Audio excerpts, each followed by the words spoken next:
During our family voyage, my daughter-in-law snapped at the purser, "Don't speak to the old woman. She's just the help." My son laughed. Little did she know I owned the ship. What I did next left her trembling. I'm so glad you're here.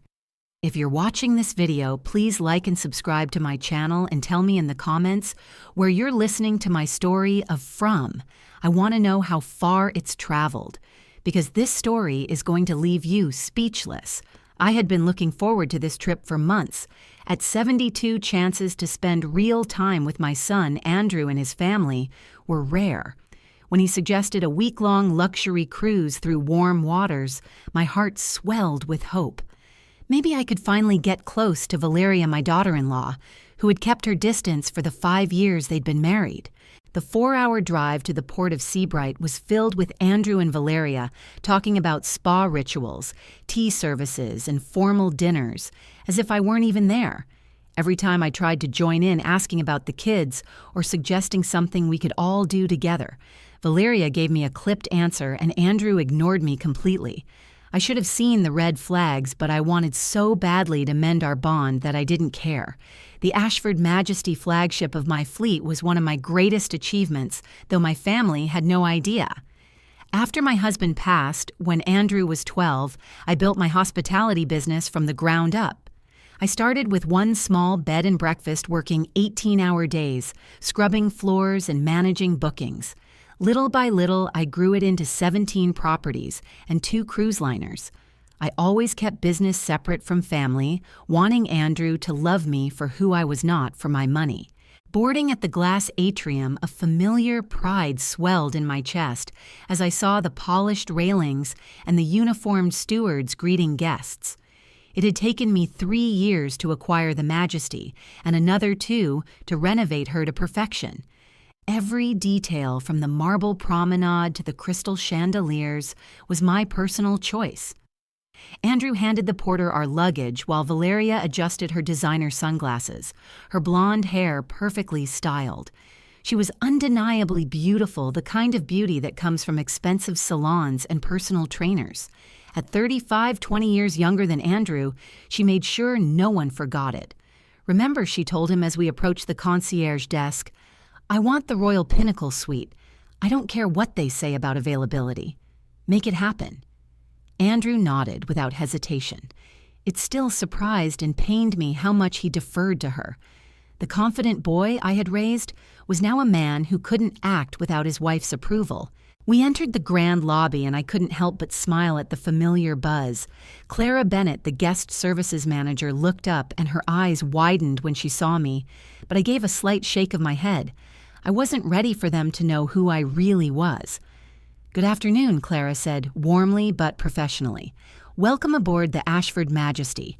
How may I assist you? Reservation under Whitmore." Andrew replied, "We should have the Pinnacle suite." Clara's fingers flew across the tablet. "Here is your reservation, Mr. Whitmore. It's confirmed for our Ocean Grande suite, but the Pinnacle is booked for your entire sailing."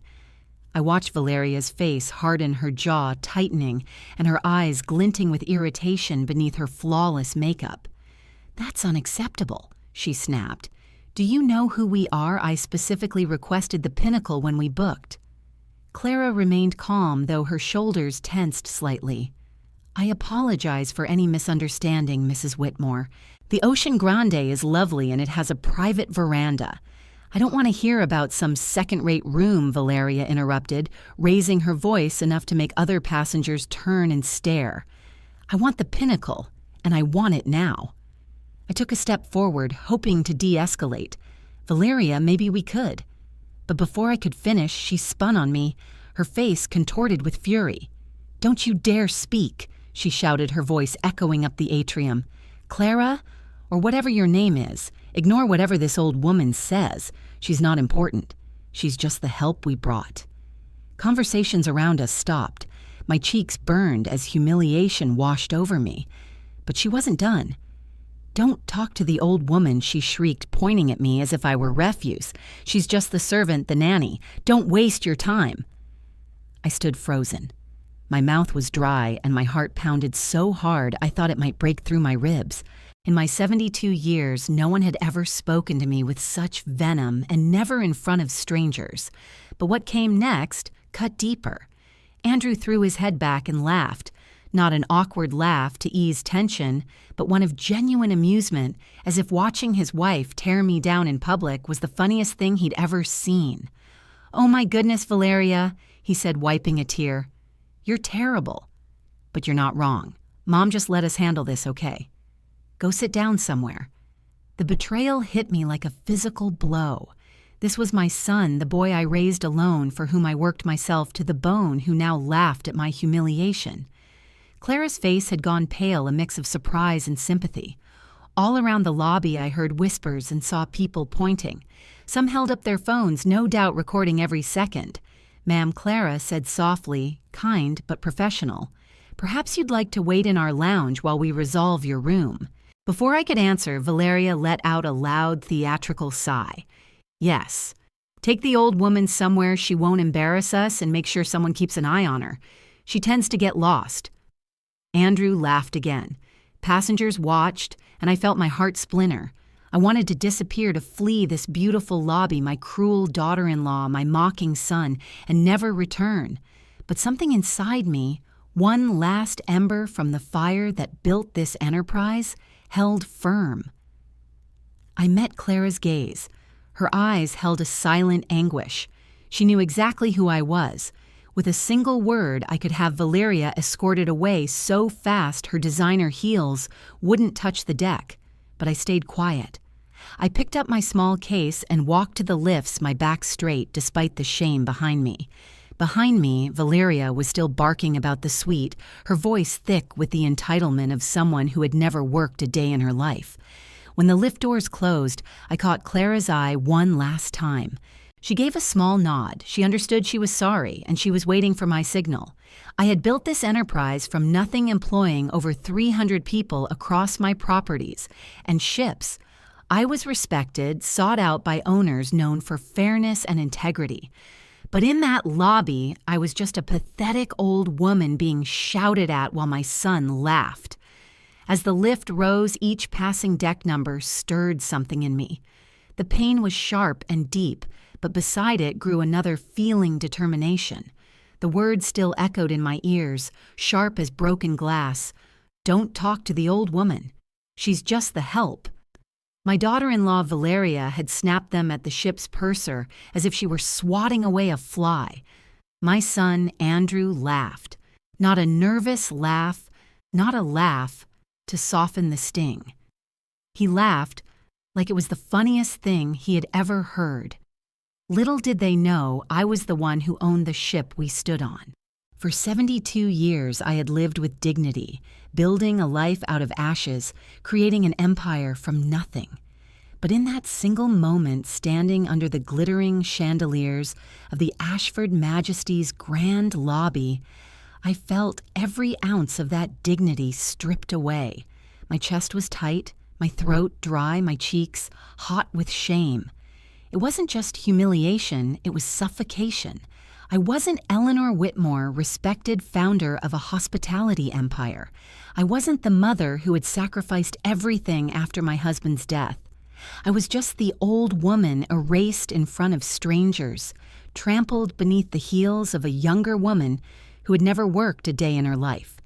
And worst of all, my son, the boy I had raised through storms and sickness, the boy I had believed would carry my name with pride, stood there watching, mocking, choosing her side. Clara Bennett, the guest services manager, tried to intervene. Her voice was kind but careful. "Perhaps you'd like to wait in the lounge, ma'am, while we sort this out." Her eyes told me everything. She knew who I really was. She knew the power I carried. But she also knew I wasn't ready to reveal it. Not yet.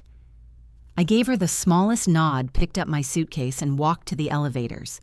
Behind me, Valeria's shrill voice rang out again. "Take the old woman somewhere she won't embarrass us. She tends to get lost." Andrew laughed a second time, his deep chuckle rolling across the marble floor. In 72 years, no one had spoken to me like that.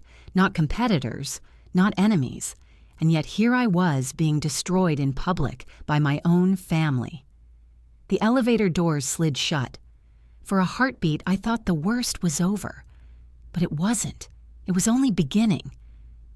The Ocean Grande suite they had given us was lavish by any standard velvet drapes, polished mahogany, a balcony that opened to endless sea. To any ordinary passenger, it was luxury. But to Valeria, it was a disgrace. She wanted the pinnacle suite, the very top. Nothing else mattered. That night at dinner, she pouted over her wine glass, making sure the waiter heard every complaint.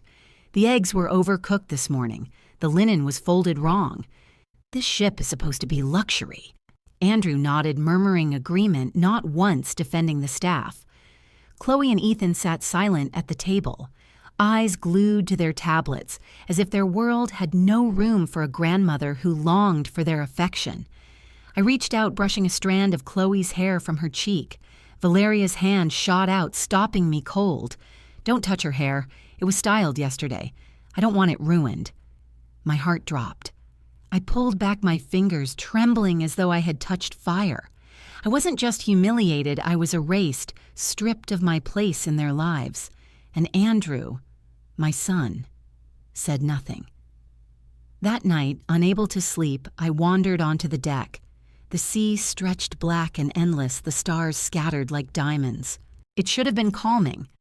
Instead, I overheard something that cut deeper than Valeria's insults. On the lower promenade, 2 teenagers were filming a video for social media, laughing as they replayed a clip on their phone. Did you see her face? The old woman, man, that's going viral. They were replaying the very moment Valeria had humiliated me in the lobby. My shame wasn't just private anymore. It was spreading, captured forever, turned into a spectacle for strangers to laugh at. That was the new element I hadn't expected. My disgrace wasn't contained within the ship. It had escaped into the world. I leaned against the railing, my stomach turning. In my own ship in the empire I had built with blood and sweat, I was the punchline of a joke. "Mom, Valeria wants you to watch the kids while we go ashore." Andrew's voice at my door was casual, almost bored. Not a single word about the night before. No apology, no recognition of the wound carved into my heart. When I tried to bring it up, he waved me off. "Don't make a big deal out of it. You know how she gets when she doesn't get her way. A big deal." That's what he called being erased as a human being.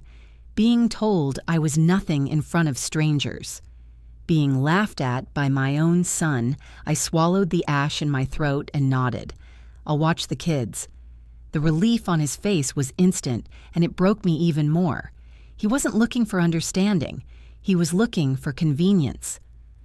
By noon, I was at the pool with Chloe and Ethan. Other families laughed, splashed, played. My grandchildren sat silent, eyes still on their screens. I tried. "Ethan, do you want to build a sandcastle later? Chloe, would you like me to show you how your dad used to dive from the rocks when he was your age?" Without looking up, Chloe asked, "Mom, says you used to clean houses for rich people. Is that true?" My chest caved in. I shook my head softly. "No, sweetheart. I'm a business owner. I build hotels and ships." Ethan finally looked up. "Mom says you make that up. She says you're ashamed of being poor." I bit my lip until I tasted blood. They weren't just indifferent. They were poisoned against me. Valeria had fed them lies so thoroughly that they saw me not as their grandmother, but as a pitiful old woman clinging to fantasies. That night, as I sat alone on my balcony, I realized the truth. This wasn't a family vacation. It was servitude. I wasn't invited as a guest. I was drafted as unpaid help. And worse, I was the butt of their jokes. But beneath the crushing humiliation, another feeling stirred. Not soft, not weak. Something sharp, something cold, determination. I would endure no more. My story is only just beginning. At that moment, I stood at the lowest valley of shame, but I knew the climb to the summit was coming. They thought I was useless, voiceless, powerless. They had no idea who I really was. And I wonder if you were standing where I stood, if your own family erased you in public, what would you do? Would you stay silent to keep the peace press? 0. Or would you dare to face them no matter the cost? Press 1. The night after that poolside humiliation, I thought I had endured the worst. Valeria's insults, Andrew's laughter, the cold stares of strangers. It had been enough to splinter my heart. But I was wrong. There was still a deeper abyss waiting. I lay awake in the Ocean Grande suite, staring at the ceiling as the hum of the ship's engines pulsed through the walls. Every time I closed my eyes, I saw Valeria's finger jabbing toward me, heard her voice slicing through the air. She's just the help. And Andrew's laughter, that cruel, delighted laugh, would not leave my ears. It wasn't just humiliation anymore, it was grief. Grief for the boy I had raised, who used to bring me dandelions and call them sunflowers, who once whispered, "You're the strongest person in the world, Mom." That boy was gone. In his place stood a man who treated me as baggage, who chose his wife's cruelty over his mother's dignity. At breakfast the next day, Valeria dictated instructions for the children as if I were an employee. Make sure Chloe reapplies sunscreen every hour. Keep Ethan away from sugar, it makes him wild. Don't let them near the deep end. I nodded, swallowing my pride. The dining room was alive with chatter, glasses, clinking silverware tapping. Yet for me, every sound was muted by the roar inside my head. Andrew sat across from me, glued to his phone, not even glancing my way. I wanted him to meet my eyes to show the faintest flicker of remorse. Nothing. The distance between us wasn't measured in inches. It was a canyon carved by betrayal. I had thought the shame in the lobby was the lowest point. But sitting there invisible at my own son's table, I realized I had been wrong again. Later that afternoon, I tried to find solace walking the promenade deck. The salty breeze stung my cheeks, but it wasn't enough to wash away the bitterness clinging to me. I paused near the business center, a small lounge with computers and printers for guests. Clara was inside, speaking softly to a staff member. When she saw me, her eyes flicked to the door, silently inviting me in. I stepped closer. She handed me an envelope, her hand trembling slightly. "I didn't know if I should show you this," she whispered, "but you deserve to know." Inside were copies of billing statements linked to one of the ship's VIP accounts. My name was on the header, but the charges were not mine. Tens of thousands had been transferred from my corporate account to Andrew's name, authorized with Valeria's signature. My breath caught. The paper shook in my hands. This wasn't just disrespect. This was theft. They weren't only humiliating me in public. They were bleeding me dry in secret. The ground seemed to tilt beneath me. The ocean outside roared louder, like it was mocking me. My heart cracked open, spilling grief and rage in equal measure. I staggered back to my room, clutching the papers. On the balcony, I tried to breathe, but the night air felt heavy, pressing down on my chest. Tears burned my eyes, hot and relentless. How many years had I helped Andrew? I had paid for his mortgage, his children's private school, even Valeria's designer indulgences. And all along they had painted me as a burden, a useless old woman, while secretly siphoning the lifeblood of my empire. The betrayal wasn't just cutting me, it was burning me alive. I thought of other mothers who had been erased, who gave everything only to be discarded. I thought of stories I had read online, those haunting Reddit revenge stories where parents discovered their children's cruelty too late. Now I was living my own. I clenched the railing until my knuckles turned white. The waves below crashed like thunder, and inside me a storm rose to meet them. This was no longer just about respect. It was about survival, about reclaiming what was mine. That evening, I followed the sound of laughter near one of the ship's private lounges. The curtains were drawn, but the voices inside were unmistakable. Andrew and Valeria. I held my breath and listened. "She's getting old." Valeria sneered. "And old folks don't live forever. The sooner she's gone, the sooner everything is ours." Andrew chuckled. "She's poor as a church mouse. I've been supporting her for years. Everyone believes it." My stomach twisted. Lies upon lies. She even told the kids she owns hotels. Valeria laughed, cruel and shrill. Can you imagine what a delusional old woman? Their laughter cut sharper than knives. My knees buckled, but I held onto the wall. In that moment, something inside me shattered completely. My trust, my illusions, my hope that Andrew still carried even a sliver of the boy he once was, it all turned to ash. What remained was fire. Pure, searing, righteous fire. As I pulled away, I nearly collided with a crew member carrying a tray. He froze, recognizing me. In his hand was a guest's phone. Valeria's phone, left unlocked. A message glowed on the screen. Transfer confirmed. Offshore account ready. So that was it. They weren't only humiliating me, not only lying about me. They were planning to move stolen money offshore to cut me off from my own fortune. My grief twisted into fury so fierce it steadied me. They thought I was broken. They thought I was powerless. But I was Eleanor Whitmore, and I was done being erased. Back in my room, I laid the documents across the desk, evidence of betrayal lit by the warm glow of the lamp. I stared at them until my tears dried and my heartbeat slowed. I was no longer a victim. I was no longer silent. This was my ship, my empire, my life, and I would not let it be stolen by the very people who mocked me. I thought again of Reddit revenge stories, the mothers who struck back the grandmothers who refused to fade away. My story would be more than one of humiliation. It would be one of justice. And I wondered how many of you listening have been there, silenced, disrespected, discarded. How many of you have felt the fire build until you could no longer contain it? If my story stirs even a spark inside you, I ask only one thing: give this a like. Not for me, but for every mother and grandmother who deserves to be seen, respected, and remembered. Because this story is not over. The storm has only begun. The night I discovered Andrew and Valeria's theft, I stopped being their victim.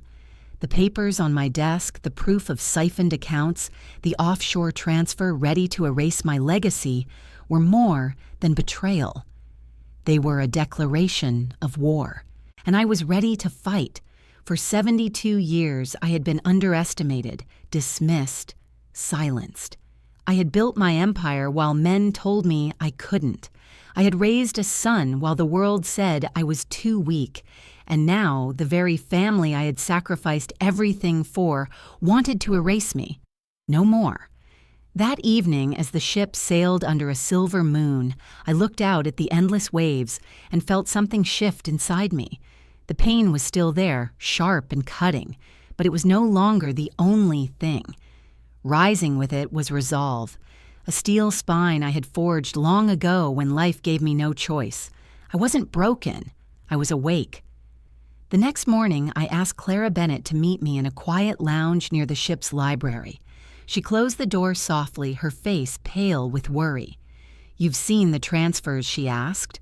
"Yes," I said firmly, "and I've heard enough of their laughter to last a lifetime. But this ends now." For the first time since the humiliation began, I saw relief in her eyes. She nodded. "What do you need me to do?" I leaned forward. "Not just you. I need the loyalty of everyone who remembers who I am, not as the old woman, but as the founder who gave them a livelihood." Clara hesitated, then smiled. "You'll have more allies than you think." By noon, quiet whispers had traveled through the crew. Stewards, chefs, and officers, men and women I had mentored years ago when they were just starting out, approached me with subtle nods of respect.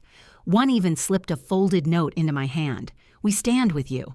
It was like a current of strength rushing into me. I wasn't alone anymore. That afternoon, Valeria staged another scene in the dining hall. She slammed her glass on the table. "This soup is lukewarm. Do you people even know what service means?" Passengers turned to watch as she berated a young waiter until tears welled in his eyes. Andrew smirked, adding his own insult. "Pathetic.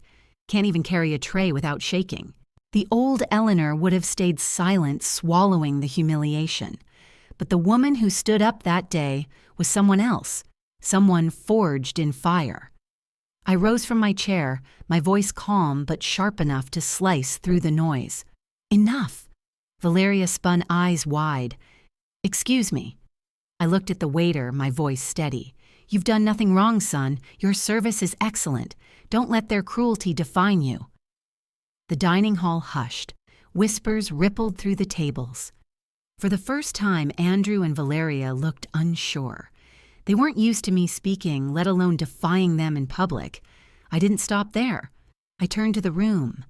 I have always believed that respect is the foundation of hospitality.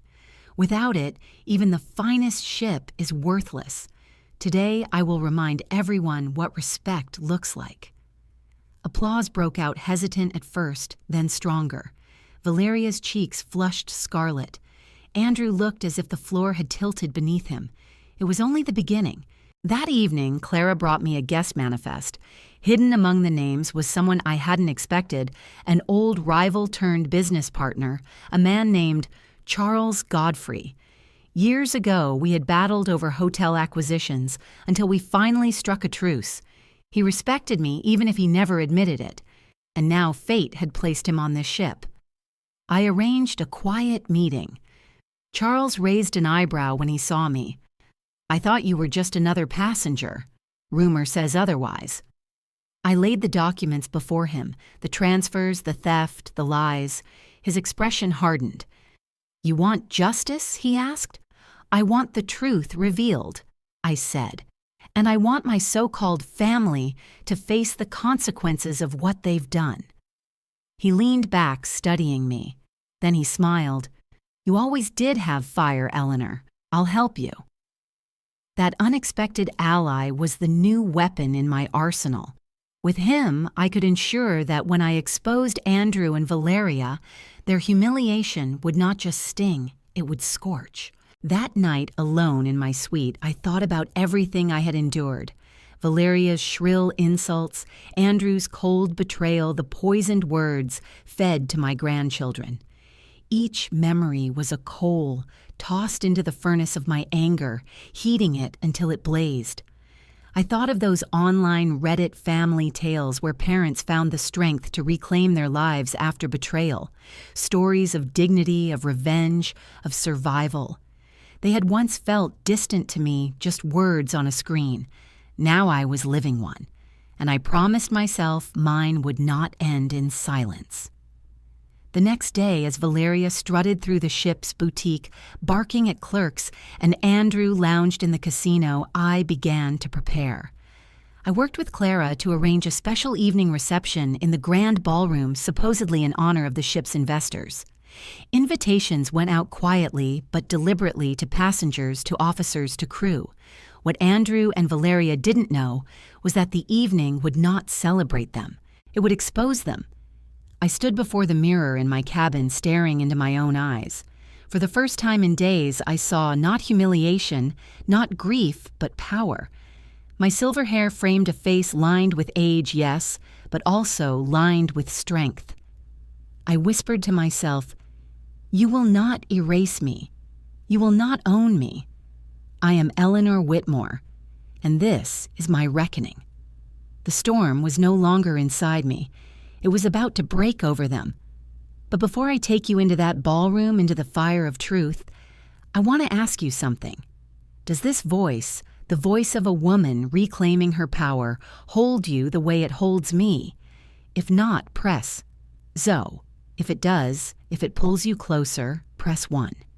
Because the battle has only begun. The evening of the grand reception arrived, and the ballroom of the Ashford Majesty glittered with light. Chandeliers blazed above violins played softly, and rows of uniformed crew stood ready to serve champagne. Guests streamed in, wearing gowns and tuxedos, their laughter mingling with the hum of the ship's engines. To everyone else, it looked like a celebration of luxury. But for me, Eleanor Whitmore, it was something far greater. It was the stage upon which my fate and theirs would turn. I stood near the entrance, my gown a deep navy that shimmered like the midnight sea. Clara Bennett hovered by my side, her eyes steady. "Are you sure you want to do this?" she asked. I met her gaze. I don't just want to, I must. The humiliation of the lobby, the betrayal in whispered cabanas, the theft hidden in bank statements, all of it had led to this moment. Tonight I would reclaim my name, my dignity, my empire. Andrew and Valeria swept into the room late as if the world waited for them. Valeria wore a crimson dress cut to draw eyes, her chin tilted high. Andrew followed smug, carrying a glass of brandy before the waiter even offered one. They looked around, surprised to see such a large gathering. Valeria smirked. Finally, a party worthy of us. I clenched my fists. Their arrogance was fuel for the fire already raging in me. The master of ceremonies tapped his microphone. Ladies and gentlemen, welcome to tonight's reception, honoring our investors and distinguished guests. Before he could continue, Clara signaled the sound technician. My voice came over the speakers, strong, steady. This evening is not about empty titles or false appearances. Tonight is about truth. Gasps filled the room. Andrew froze his glass mid-air. Valeria's eyes darted toward me. I stepped forward, my heels clicking across the marble floor, every sound echoing like thunder. For days I have been humiliated, insulted, and dismissed, called a servant, called useless, laughed at by the very people I gave everything for. The room fell silent. You could hear the violins falter, the bowstrings quivering under the weight of my words. Valeria sneered. What nonsense are you babbling about, old woman? I lifted a small remote. This. The lights dimmed and screens along the walls flickered to life. Surveillance footage from the cabana appeared Andrew and Valeria laughing, their voices crisp through the sound system. She's getting old. She's delusional. She's poor as a church mouse. The words sliced through the ballroom like knives. Guests gasped. Some covered their mouths. Others stared in shock at Andrew and Valeria, who had turned pale. Valeria lunged forward. You had no right. I raised my hand, silencing her. My voice cut like steel. I had every right. This is my ship, my business, my life's work, and you, both of you, have tried to turn it into your playground. Andrew stammered, Mom, this isn't... You don't understand. I understand perfectly, I said, my voice booming. I understand that while I paid your bills, your mortgage, your children's education, you told the world I was a burden. While I kept you afloat, you stole from me. And while I gave you unconditional love, you gave me nothing but contempt. The papers appeared on the screen: financial transfers, offshore accounts, Valeria's forged signature. Murmurs rippled through the crowd, louder now, heavy with judgment. Charles Godfrey, my old rival and ally, stepped beside me.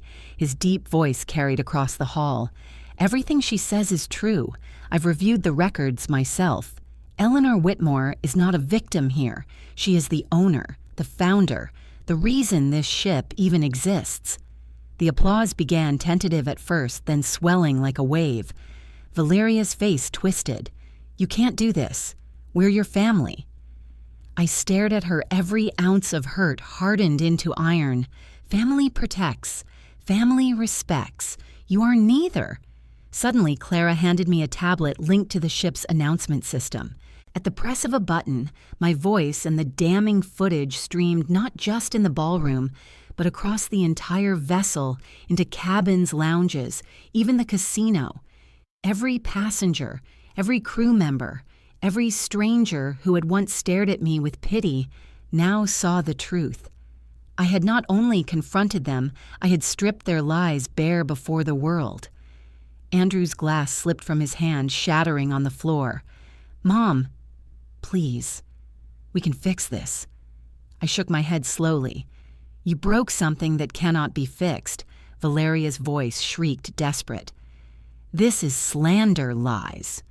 Clara stepped forward, calm but firm. No, Mrs. Whitmore. It's evidence. Security appeared at the doors, waiting for my signal. Valeria's eyes widened. She looked around wildly, realizing there was no escape from the truth. I turned back to the crowd. For too long, I allowed myself to be silenced to keep the peace. But tonight, I stand not just for myself, but for every mother, every grandmother who has ever been erased inside her own family. The ovation rose thunderous and unrelenting. Tears stung my eyes, but I did not let them fall. I stood tall shoulders back head high. I had reclaimed my place, my dignity, my voice. As the applause rumbled through the ballroom, I gave the final order. Escort them to their suite. They will disembark tomorrow, and every expense, every spa treatment, every bottle of wine, every luxury they demanded will be charged to their account. Security moved forward. Valeria screamed. Andrew hung his head. And I, Eleanor Whitmore, stood unshaken, watching the empire I had built bear witness to the truth. The confrontation was suffocating, the power absolute, the turn of destiny complete. Yet deep inside, I knew this was only one battle in a longer war. Because even after you strip liars bare, the question remains, can you ever forgive blood that betrays you, or is the only path forward to cut them loose forever? The ballroom still rang with applause as Andrew and Valeria were led toward the doors, their protests drowned out by the roar of approval from passengers and crew. I stood at the center of it all, heart-pounding, not from fear, but from triumph. For the first time in years, I breathed without the weight of humiliation pressing me down.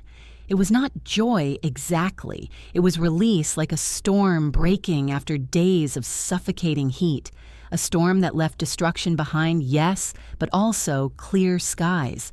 For too long, they had treated me as weak, as disposable. Tonight, the tables turned. Tonight, I had shown them, and everyone else, exactly who I was.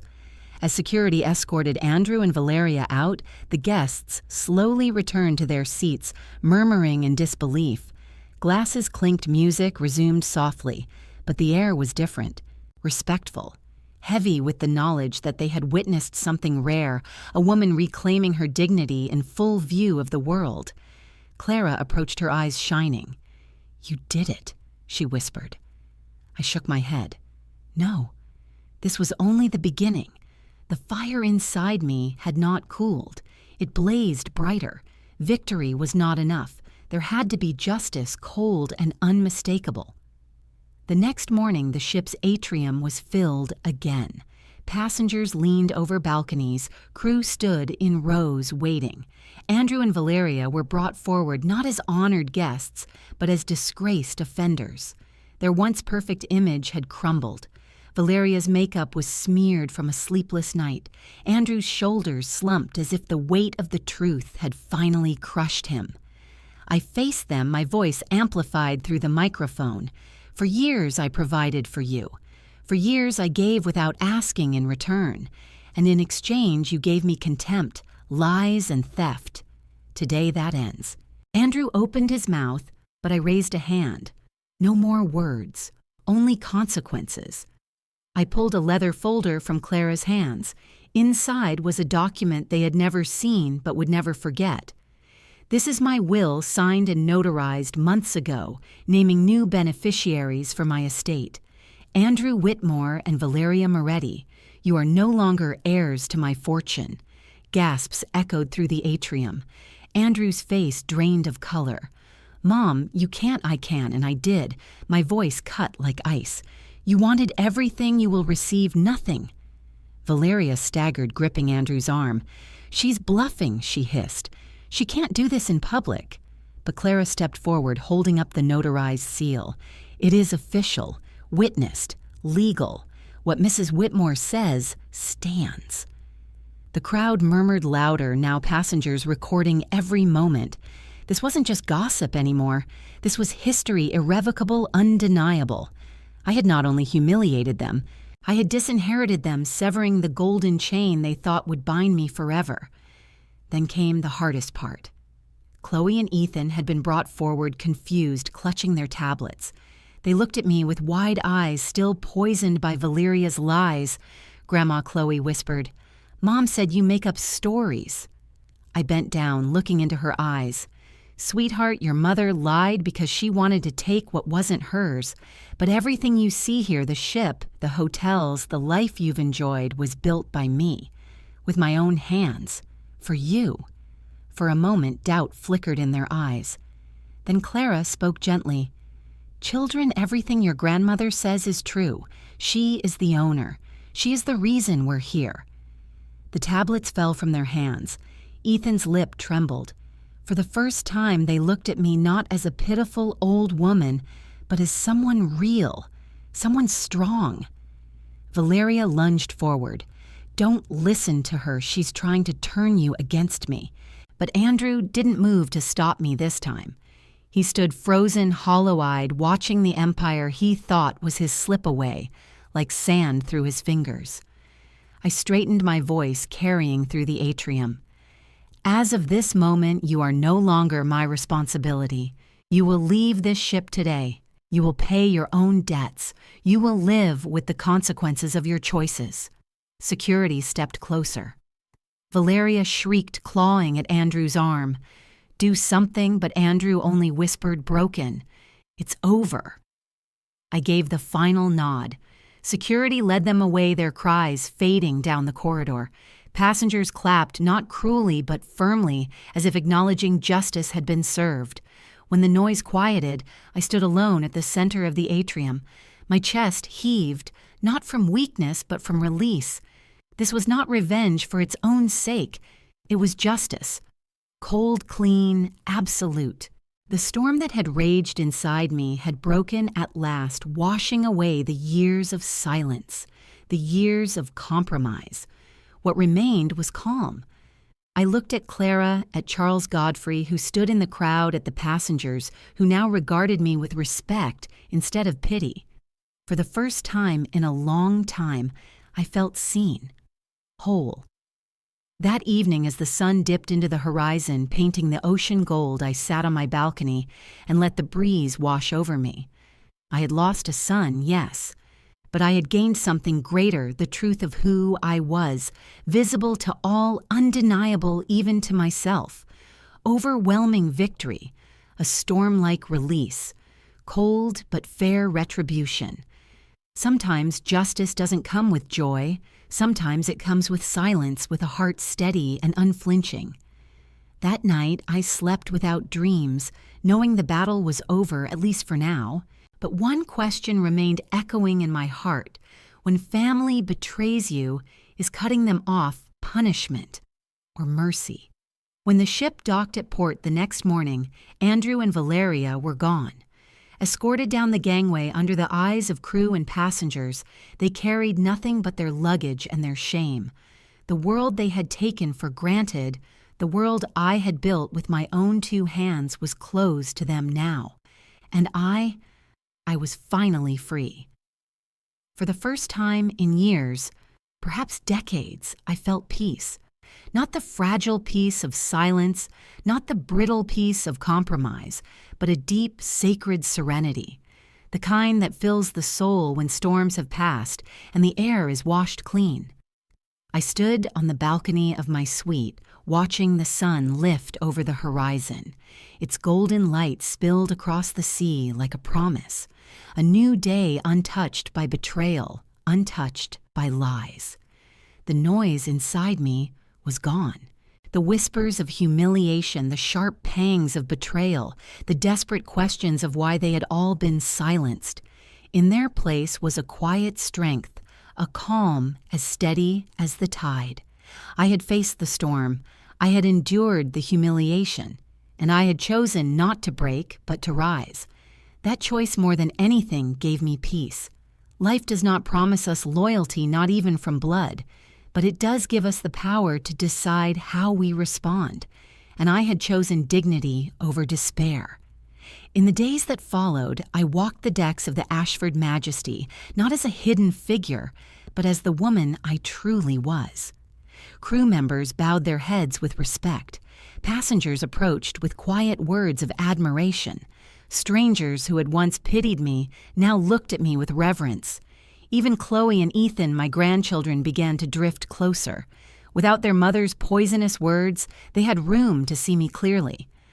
One afternoon, Chloe slipped her hand into mine as we watched dolphins leap beside the ship.